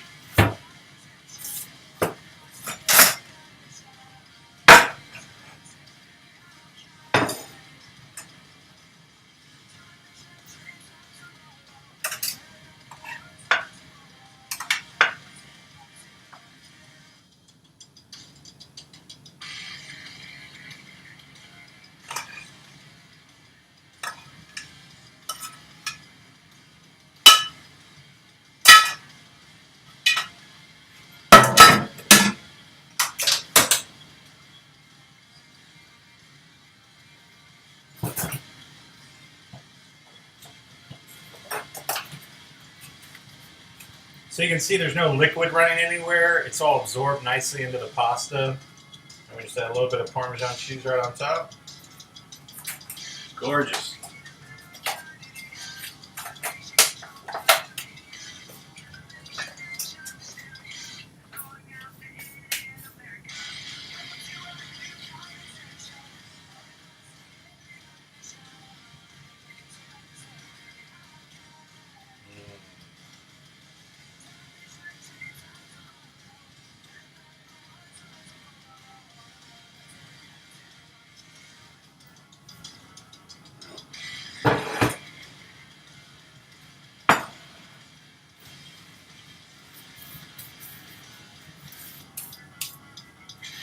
And I am going to have to try a little bit of that real quick.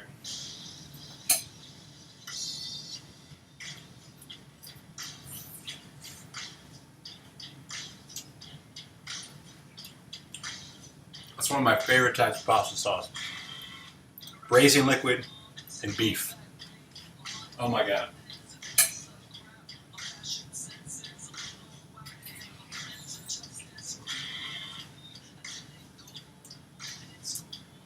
So good. So good.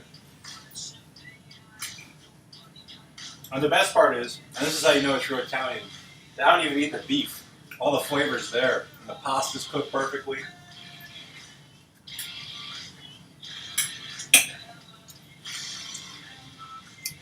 Absolutely amazing.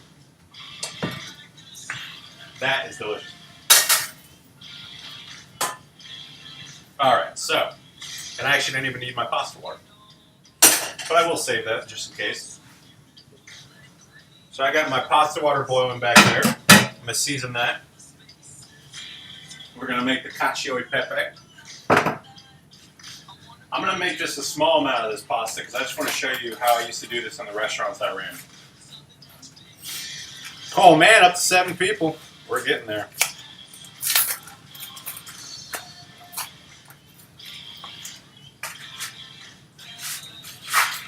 Whoop.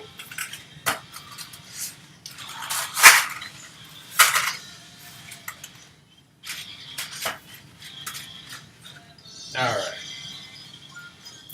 So we're going to go ahead and take our pasta, pop it in our water back there. We're going to start making our pasta sauce here. I'm going to turn this heat on medium-high. I'm going to get my butter. I'm going to throw a few tablespoons of butter in there. This pasta sauce is essentially like a beurre fondue or a butter fondue. So it's a reduction of butter and some kind of stock or water together, flavored with black pepper, and then it's finished with the cheeses. It's very simple. In Italy, they actually just toss all this stuff in a bowl with hot pasta water and serve it like that. They don't actually even make a sauce like this. I'm going to keep eating this over here.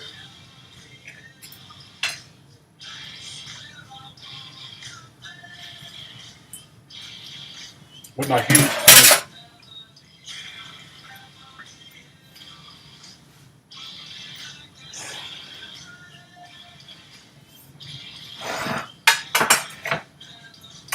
That is so good.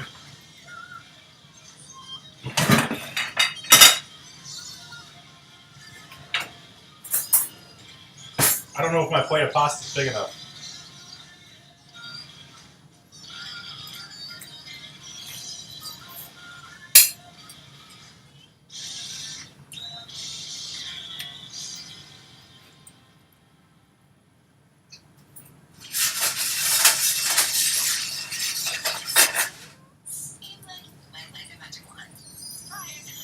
So into the butter, I'm going to do about 12 grinds of black pepper. Kind of the whole point of this dish is it's cacio e pepe, which means cheese and pepper in Italian. So that's the entirety of the dish. And we're actually going to toast the pepper for a second in the butter.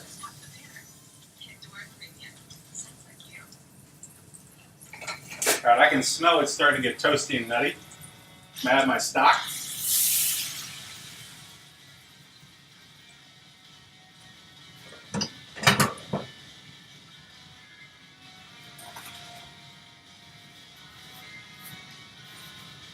Now we're going to let that come to a boil and we're going to start reducing it while the pasta's cooking.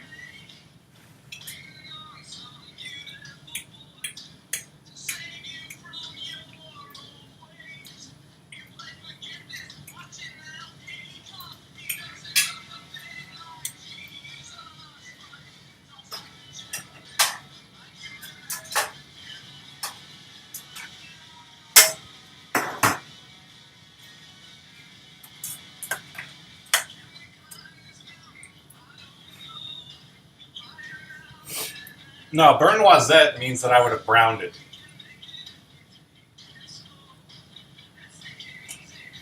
I didn't brown it at all there. I just kind of lightly toasted it with the peppercorn.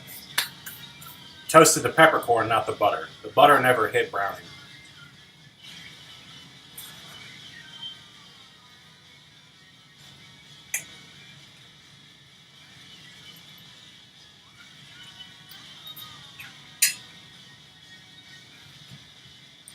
a good question, though.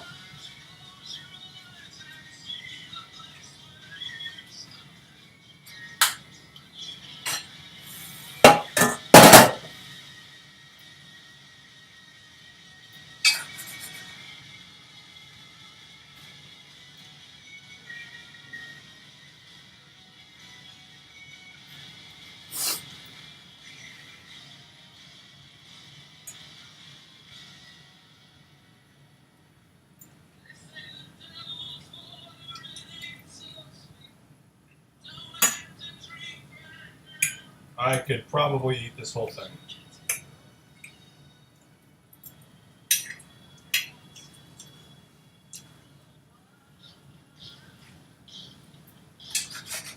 I'm not going to. I'm going to stop that in a minute. Try to stop eating myself into a food coma.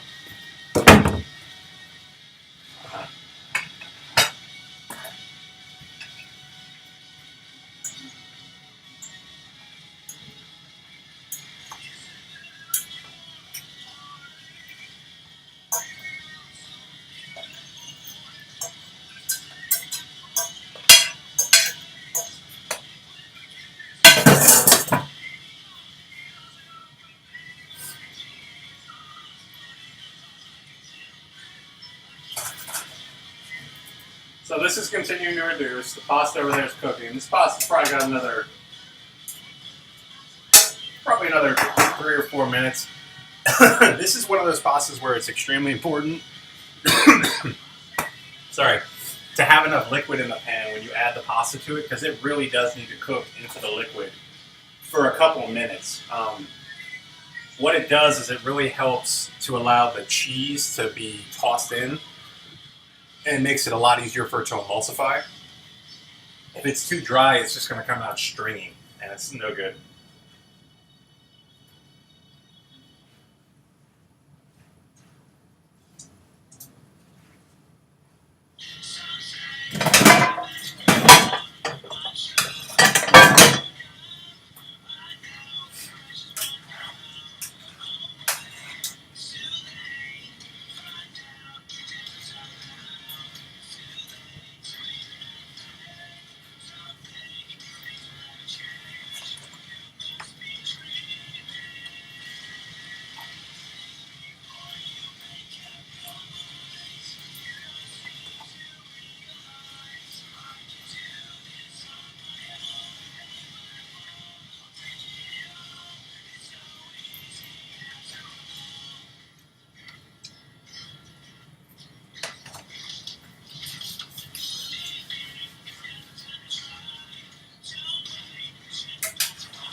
So the way I'll test spaghetti, the way I'll test any pasta, is to just try to grab one little piece out of it.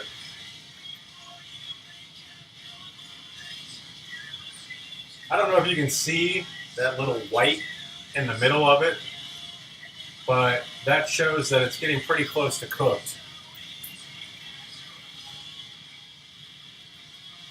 Mr. Gringo, I am eating some short rib ziti that I just made. That was very delicious. Right now we're making cacio e pepe.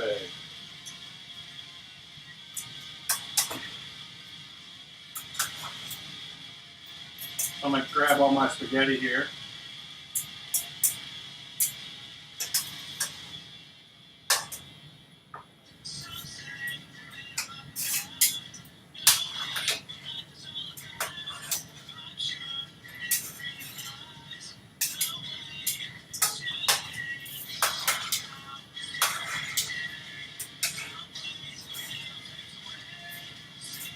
Get that in our pot here.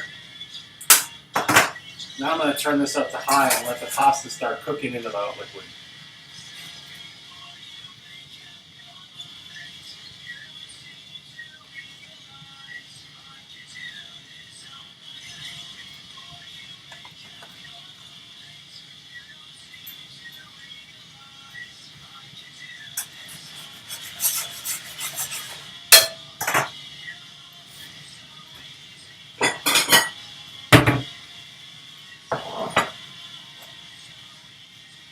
Last bite.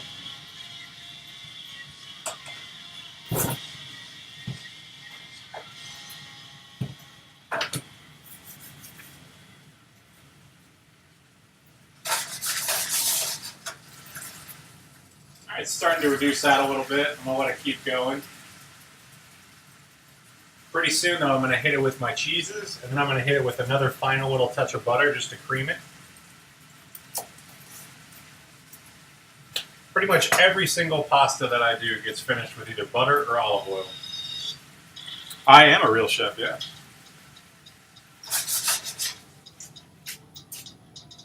So you can see, I still have a little bit of that liquid left in there.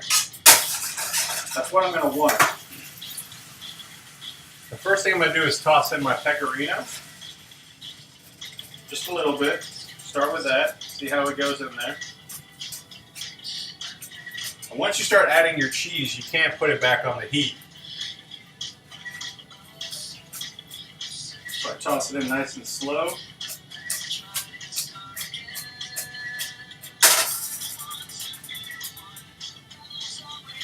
Throw that little bit of butter in there. And this is the major method for making pasta here, is tossing that in a pan like that.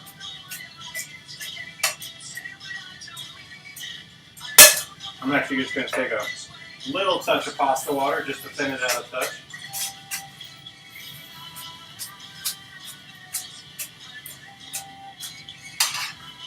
I'll bring it over here.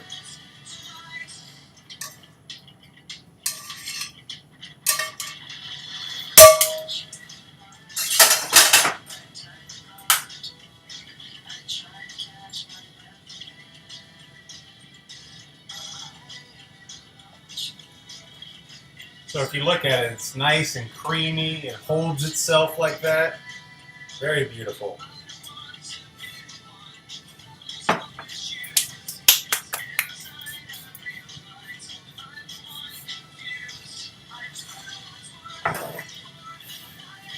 Original meals from the USA. Well, today I made a Southern-style chicken and dumplings, which was kind of like a chicken soup with just floured, yeasted dumplings. It was really delicious. Now I gotta try some of my cacio e pepe here. Look at that.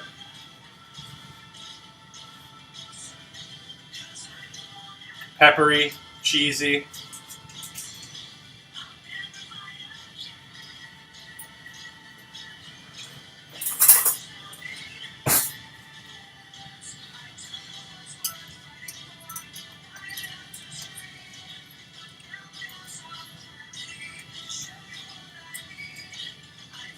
Just how I remember it. So delicious. This is a very classic dish from Rome. Very popular there.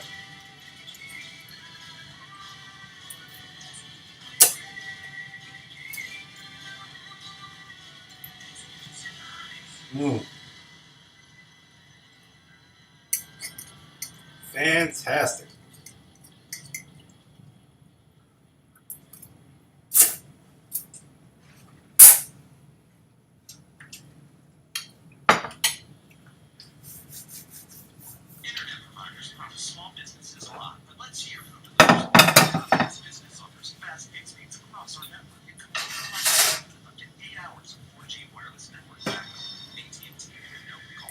Anybody got any more questions? That's actually probably going to be it for the cooking portion of today. Probably stick around for a little bit while I'm cleaning up.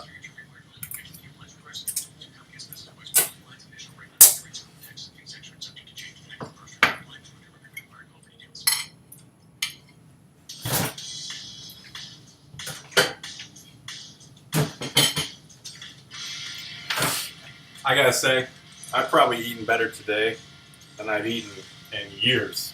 That was some of the best food I've had in a while. It was awesome.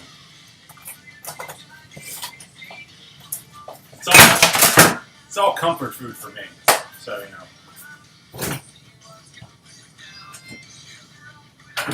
It's funny, as soon as I said I was going to stop streaming, my phone fell that I was recording this with down there.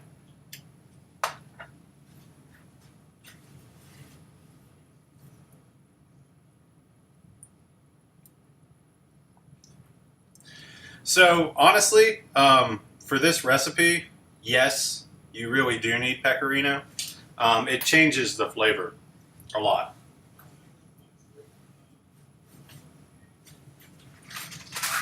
Pecorino is actually less expensive than Parmesan cheese. So.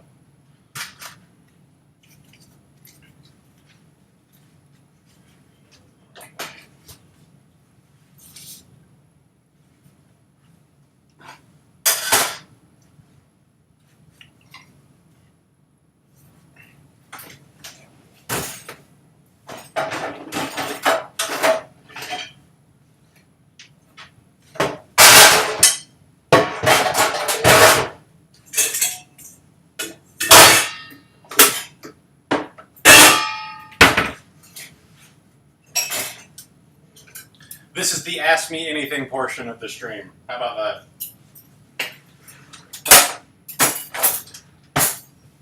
Personal stuff is fine.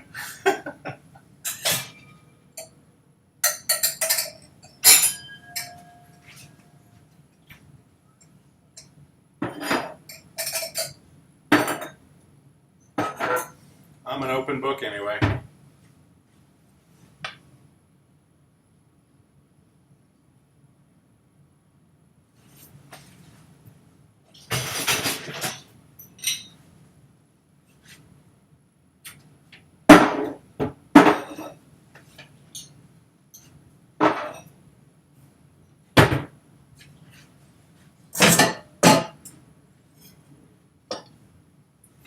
Oh, I got a lot of dishes.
Take it easy. Have a great night. Thanks for stopping by again.